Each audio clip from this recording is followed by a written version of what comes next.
नमस्कार दोस्तों, स्वागत है आपका हमारे YouTube चैनल पर जिसका नाम है परीक्षिता एकेडमी। और आप देख रहे हैं इतिहास की कुछ पुस्तकें, वो बुक्स जो आपने सुनी है और डेफिनेटली अगर आप सिविल सर्विसेज की प्रिपरेशन कर रहे हैं तो आपने पढ़ी भी हैं।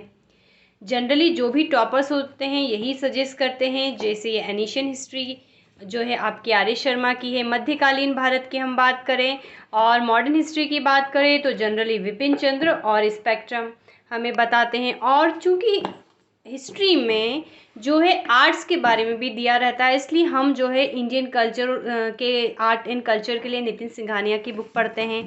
और इसके अलावा भी हो सकता है कि आप लोग किसी कोचिंग के नोट्स को भी फॉलो करते हो, ठीक है, कोई बात नहीं, प्रॉब्लम है, बट हम कंफ्यूज होते हैं क्योंकि हमें एक ही बुक में सारा मटेरियल नहीं मिलता है। हम ऐसा फील करते हैं कि हमें एक ही बुक में सारा मटेरियल जो है नहीं मिलता है।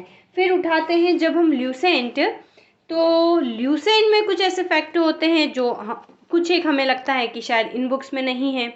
तो कुल मिलाकर बात यह है कि अगर हमें जो है आगे निकलना है तो हमें कुछ बुक्स का सहारा लेना पड़ता है। हमारा जो मटेरियल हमें इस प्रकार से रखना रहता है कि हम हर प्रकार से जो है बढ़िया से बढ़िया कर पाएँ। तो आज का हमारा वीडियो कुछ ऐसा ही है दोस्तों।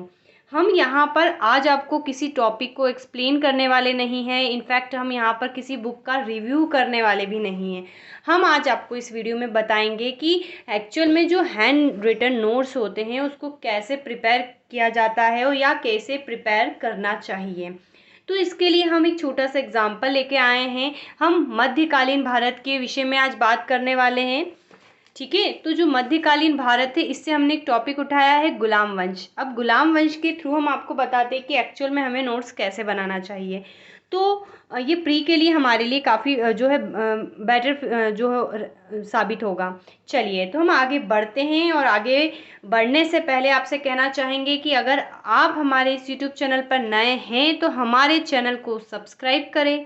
अगर आपको हमारा वीडियो पसंद आता है तो इसे लाइक और शेयर ज़रूर करें और किसी भी प्रकार के आप सजेशन देना चाहते हैं तो डेफिनेटली आपका वेलकम है। और चलिए तो हम अब टाइम वेस्ट नहीं करते, हम डायरेक्ट फाइनली उसी पॉइंट पर आते हैं। चलिए तो हम गुलाम वंश के बारे में बात करते हैं। तो जैसा कि हम सभी जानते हैं, हमको जब गुलाम वंश पढ़ना है तो हम इसके ऑलरेडी ये दिल्ली सल्तनत के अंतर्गत आता है। इसमें कुछ शासक वर्ग रहे होंगे जिन्होंने कुछ स्पेशल काम किए होंगे, कुछ स्थापत्य कला में रुचि दिखाई होगी या कुछ महत्वपूर्ण घटना घटित हुई होगी या हम कहें उनकी पर्टिकुलर कुछ एक राजधानी रही होगी। तो हम बात करते हैं गुलाम वंश के बारे में। अब हमने यहाँ पर क्या किया है कि गुलाम वंश के जितने भी शासक थे, ठीक है, अब ये जो क्रम से शासक है हमको अक्सर जो है जो टॉपर लोग बोलते हैं भैया आप सतीश चंद्र की बुक पढ़िए, ठीक है, मेंस के पर्पस से बहुत अच्छी, बट प्री के लिए हमारा बेसिक नहीं बन पाता है कि हम किस प्रकार से उसको कंपाइल करें। तो ये हमने जो है विभिन्न हमारे 2-3 सोर्स रखे, ज़्यादा नहीं रखा, ज़्यादा फिर कन्फ्यूज़न होता है, ठीक है। हम जो भी एकदम स्टैंडर्ड सोर्सेस से वो रखा।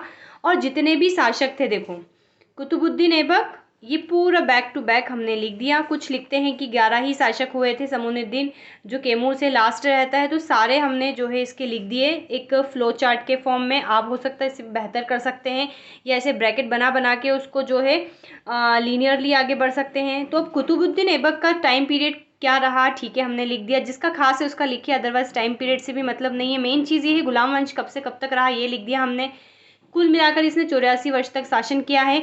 और इसके जो बंदे थे, जो भी शासक थे, वो इल्वरी तुर्क थे, ठीक है। भारत पे है, हमें पता है मध्यकाल में सबसे पहले मुसलमान थे जिन्होंने अरब थे जिन्होंने भारत पर आक्रमण किया था, उसके बाद तुर्क लोग आए थे, तो ये इल्वरी तुर्क थे, ठीक है। इसके पहले भी और गजनवी वगैरह थे। तो चूंकि हम गुलाम अर्श की बात कर रहे हैं, अब हमने यहाँ पर लाहौर को लिख के देखो इसको हाईलाइट कर दिया। क्यों करा हाईलाइट? क्योंकि इस समय कुतुबुद्दीन ऐबक के समय लाहौर राजधानी हुआ करती थी, ठीक है। इसकी राजधानी क्या थी? लाहौर थी, क्योंकि इसको एल्दोस से खतरा था। अब इसकी कुछ उपाधियां हमने लिख दी, मलिक, सिपाहा सलार, कुरान खान, लाख बख्श, जो है इसकी उपाधियां थी। अब इसको क्यों उपाधियां कहते हैं तो हम इसको जब ब्रीफ से पढ़ेंगे मेंस के पॉइंट ऑफ व्यू से, तब वहाँ पर इसको समझ सकते हैं। हमने मुख्य रूप से लिख दिया। अब इसने जो जो भी काम करा है, जैसे कुतुब मीनार की नींव इसने रखी थी, कुवैतुल इस्लाम मस्जिद बनाई थी, और तुर्कों द्वारा बनाई गई पहली मस्जिद थी, और ये बहुत चर्चा में है, बहुत चर्चा में है ये। क्योंकि आर्कियोलॉजिकल सर्वे ऑफ इंडिया के जो एक व्यक्ति हैं के मोहम्मद, उन्होंने जस्ट कहा है, उन्होंने भी और हम पढ़ते भी है कि 27 मंदिरों को तोड़कर जो है मस्जिद बनाई गई थी। तो ये है 2.5 दिन का झोपड़ा, लेकिन समझने के लिए हमने शॉर्ट में, ताकि जगह कम घेरे, हमने 2.5 लिख दिया। 2.5 दिन का झोपड़ा कहते हैं, और चुगान खेलते समय इसकी मृत्यु हो गई थी। और इसी के समय में जो बख्तियार खिलजी है, उसने नालंदा विश्वविद्यालय को जलाया था। तो जितनी भी इसकी इंपॉर्टेंट चीज़ें हो सकती है वो हमने यहाँ पर नोट कर दी। अब जब आप इस प्रकार से लिख लेते हैं, तो जब आप 1 2 3 डिपेंड ऑन यू कि आप कितनी बुक्स पढ़ते हो, तो जो जो भी पॉइंट बढ़िया बढ़िया से निकल के आते हैं हम यहाँ पर फिट कर सकते हैं। आप चाहें तो यहाँ पर स्पेस छोड़ सकते हैं कि हाँ, अगर फ्यूचर में कुछ पॉइंट हमें मिले तो हम यहाँ पर ऐड कर देंगे। तो जितना खास हो सकता था उसके बारे में ये लिखा। हालांकि ऐबक के बारे में और भी बहुत कुछ है, तो आप या तो उसको ब्रीफ में पढ़िए, या आप चाहते हैं कि यहाँ पर ऐड कर सके तो ऐड कर लीजिए। हमने जो खास खास चीज़ें वो लिख दी, जिससे कि हमारा जो है 5 मिनट में ही हम गुलाम वंश को पढ़ के याद कर सकते हैं। फिर आराम शाह का इतना कुछ खास नहीं था। फिर ये जो है इसका गुलाम और दामाद था इल्तुतमिश।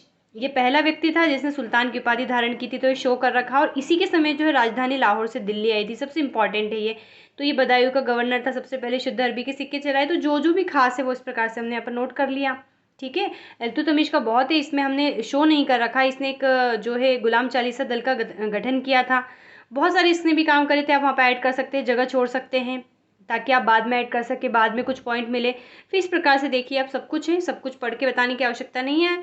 आप इजीली देख सकते हैं और बहुत कुछ कर सकते हैं। ठीक है, बहुत बेहतर कर सकते हैं ये। और इसमें सबसे इम्पॉर्टेंट इल्तुतमिश के बाद मुख्य रूप से बलबन है। ये कुछ प्रथाएं स्टार्ट करता है। ठीक है, ये इस प्रकार से, और ये लास्ट रहता है। और ये जो होता है इल्तुतमिश का गुलाम होता है कौन? बलबन या बहाउद्दीन। तो और करके लिख सकते हैं, क्योंकि इनके कई सारे नाम होते हैं। तो इस प्रकार से जब हम नोट्स प्रिपेयर कर लेते हैं, तो ये जो है 5 मिनट में हमको गुलाम वंश के बारे में इजीली और जल्दी बता देगा। ऐसा नहीं है कि 5 मिनट पढ़ के हम एग्ज़ाम क्लियर कर लेंगे। आप बाकायदा एक ग्राफ तैयार कीजिए, इसको लिखिए। फिर आप जिस भी कोचिंग के नोट्स फॉलो करते हैं, या इनके अलावा कोई बुक्स इतिहास की पढ़ते हैं, हो सकता है आपने BA BCom या MA MCom किया हो, तो आपके पास और भी बेहतर नोट्स हो सकते हैं। 11 12 के हो सकते हैं। NCERT या डेफिनेटली इंपॉर्टेंट होती है NCERT। तो NCERT के कुछ फैक्ट जो इसमें नहीं दिख रहे हैं, आप उसमें ऐड कर सकते हैं। तो हमारा कुल मिलाकर कहने का उद्देश्य है कि नोट्स बनाइए। अगर इस प्रकार के नोट्स बनाना है, आप आराम से उसको जो है बैक टू बैक लिखिए, ब्रैकेट बनाइए हो, और ज़्यादा से ज़्यादा आप इसको कलरफुल पेन से लिख सकते हैं। हमने यहाँ पर जो है ब्लैक और ब्लू का यूज़ किया है। ठीक है, जो यहाँ पर आप शायद नहीं ठीक से देख पा रहे होंगे, तो आप कलरफुल पेन का यूज़ कर सकते हैं। आप जो है पॉइंट, जो मुख्य आपके सामने प्रमुख बुक है उनके बारे में लिखने के बाद कुछ स्पेस छोड़ सकते हैं यदि आप चाहें तो, ताकि अगर बाद में कुछ ऐसे पॉइंट मिलते हैं तो हम कम बैक कर लें। तो एक पेज में हम गुलाम वंश के सारे जो है मैटर को अच्छे से लिख चुके हैं। ठीक है, ये मैंने बहुत काफ़ी पहले प्रिपेयर करा था। तो इल्तुतमिश का जो है, मुझे जब बाद में मैंने एक कोचिंग के नोट्स देखे तो कुछ ऐसे पॉइंट लगे कि हाँ, वो इसमें नहीं लिखे हुए हैं, तो आप उसमें ऐड कर सकते हैं। ठीक है, तो इसलिए शायद इसमें इल्तुतमिश में बहुत इंपॉर्टेंट फैक्टर हैं आपको जानना, और इसको बहुत अच्छे से हमको पढ़ना रहता है। ठीक है, तो आई थिंक आप हमारी बात को समझ गए होंगे। तो उम्मीद करते हैं कि ये वाला वीडियो हमारे लिए, आपके लिए हेल्पफुल साबित होगा। आप कुछ नया सीखेंगे, और हो सकता है कि आप इससे भी बेहतर करें, तो आप हमें जो है सजेशन ज़रूर दे सकते हैं। तो इसी तरह हम आपके लिए और भी जो है नेक्स्ट वीडियोस ऐसे लेकर आते रहेंगे, जो आपको पढ़ाई में जो है मदद करे, आपकी स्टडी को ईजी बनाए। तो दोस्तों, फिर से कहना चाहेंगे कि अगर आप नए हैं हमारे चैनल को, फटाफट सब्सक्राइब कर दीजिए। आपको दिल से चाहिए वीडियो पसंद आया है तो इसे शेयर कर दीजिए। और इसका हमने एक शॉर्ट वीडियो भी बनाया है, तो उसे भी ज़रूर विजिट कीजिए। और शॉर्ट वीडियो से भी आपको हमारे काफ़ी सारे जो नोट्स हैं उसके बारे में जानकारियाँ मिलती रहेंगी, क्योंकि हम जो नोट्स को रिव्यू करते रहते हैं। तो चलिए, best of luck, have a nice day, and thanks for watching.